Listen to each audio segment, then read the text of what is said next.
Em uma terra distante, sob o vasto céu azul e entre as areias que contam histórias de tempos imemoriais, vivia um homem cujo nome era Jó. Este homem não era como qualquer outro em sua época. Ele era a personificação da retidão e da integridade. Sua fé em Deus era inabalável, e sua vida era um reflexo de sua devoção. Ele não apenas temia a Deus em um sentido reverente, mas também se esforçava ativamente para se desviar de qualquer caminho que pudesse ser considerado mau aos olhos divinos. Jó era imensamente abençoado, não apenas em espírito, mas também em bens terrenos.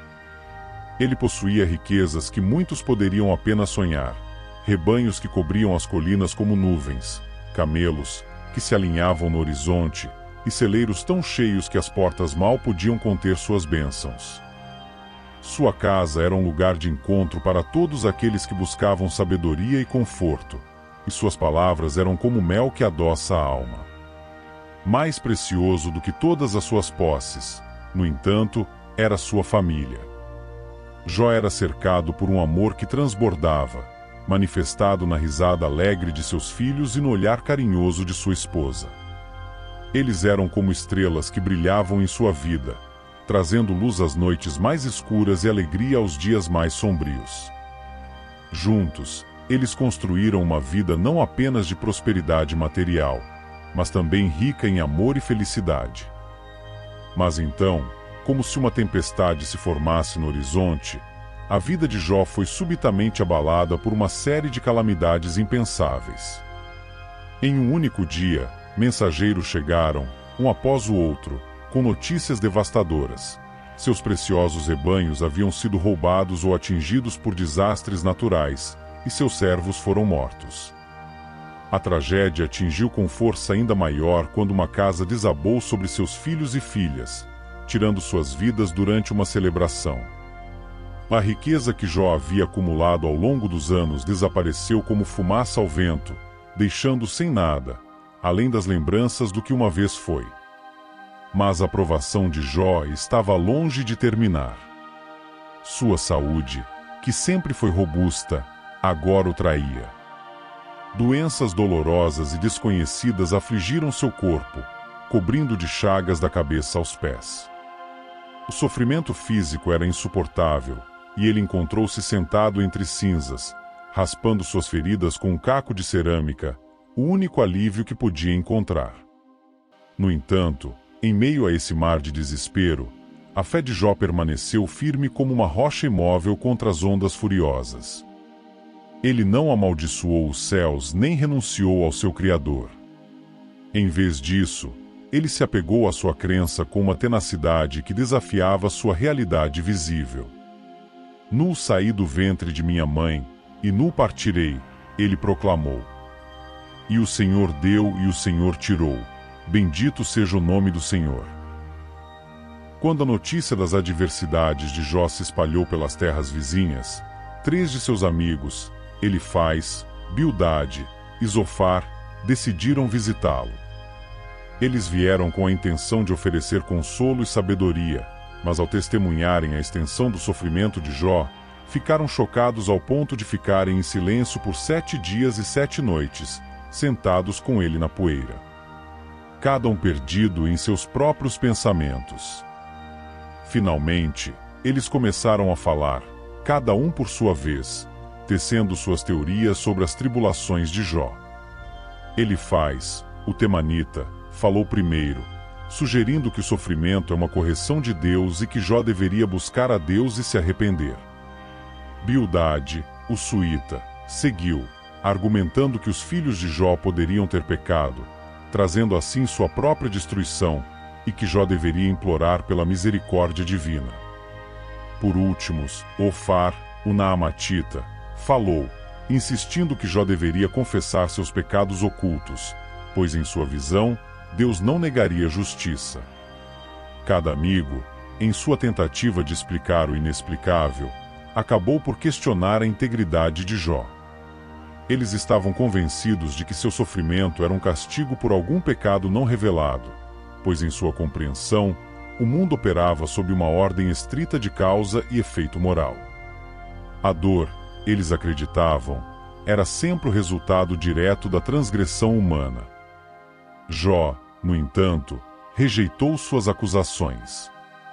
Ele sabia em seu coração que não havia cometido nenhum ato que justificasse tal castigo. Ele argumentou vigorosamente em defesa de sua inocência, embora também expressasse sua confusão e frustração com a aparente ausência de justiça em sua situação.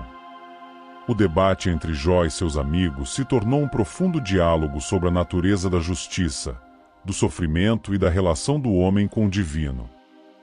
Jó, em meio à sua aflição, permaneceu um pilar de força e convicção.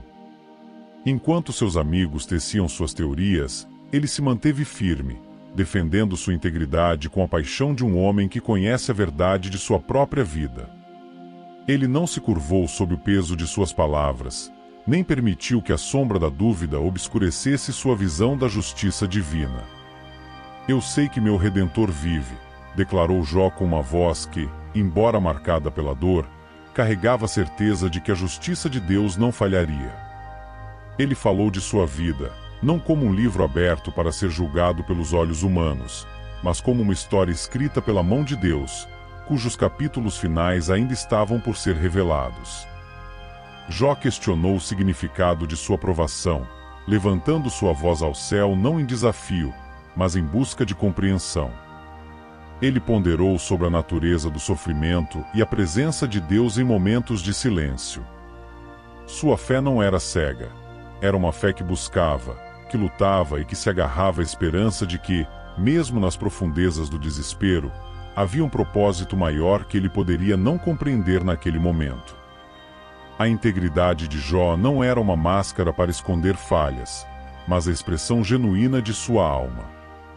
Ele não se desculpou por sua retidão, nem se envergonhou de sua condição atual. Em vez disso, ele se levantou no meio de suas cinzas, um testemunho da resiliência humana e da fé inquebrantável. Após as longas estações de provações e lamentos, o céu sobre Jó começou a clarear, e a luz da esperança brilhou novamente em sua vida. Deus, o observador silencioso de sua fidelidade, interveio para tecer um novo capítulo na história de Jó. Com uma generosidade que transcende a compreensão humana, Deus não apenas restaurou o que Jó havia perdido, mas também multiplicou suas bênçãos com uma abundância desmedida.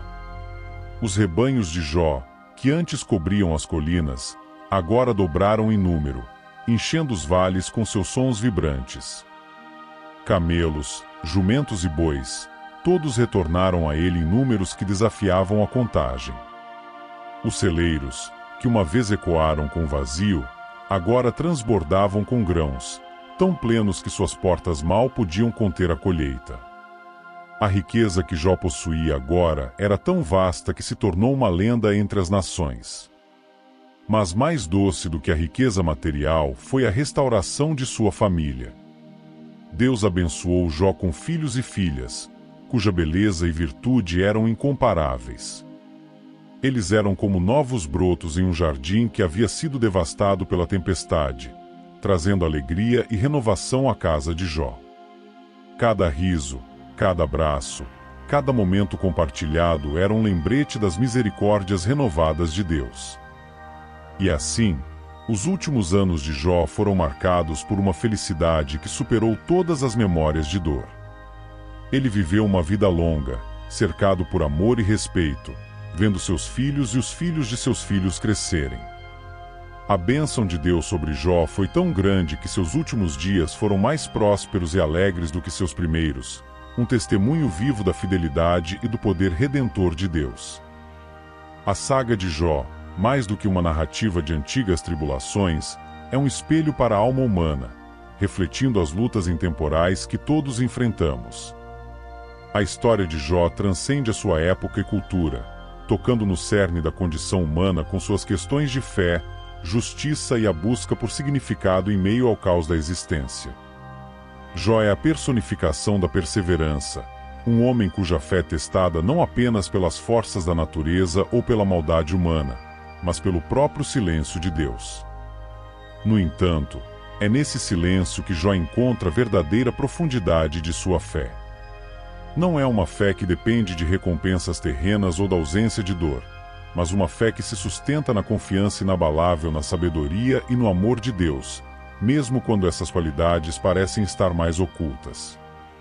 A paciência de Jó não é uma resignação passiva, mas uma ativa resistência contra o desespero. É a paciência de quem espera pela aurora no auge da noite, de quem canta uma canção de esperança quando todas as outras vozes se calam. Jó nos ensina que a paciência é uma forma de coragem, uma escolha de manter-se firme quando tudo mais convida ao colapso. E, finalmente, a história de Jó é um testemunho da capacidade humana de perseverar.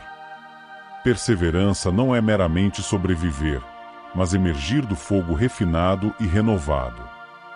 É a qualidade de quem transforma sofrimento em sabedoria e desespero em uma compreensão mais profunda da vida e do amor de Deus. A história de Jó nos lembra que, embora possamos não entender os caminhos de Deus, podemos confiar que cada momento de nossa vida é tecido em um tapeçar maior que abrange a eternidade, nos ensina que o amor de Deus não é medido pela ausência de dificuldades, mas pela presença constante que nos acompanha através de cada tempestade e nos guia para a luz do amanhecer. Se gostou desta história, peço gentilmente que deixe seu like. Para ver mais vídeos como esse, inscreva-se no canal e ative o sino de notificação, pois assim que eu postar um novo vídeo, você será notificado. Deixo aqui meu muito obrigado, fiquem com Deus e até a próxima.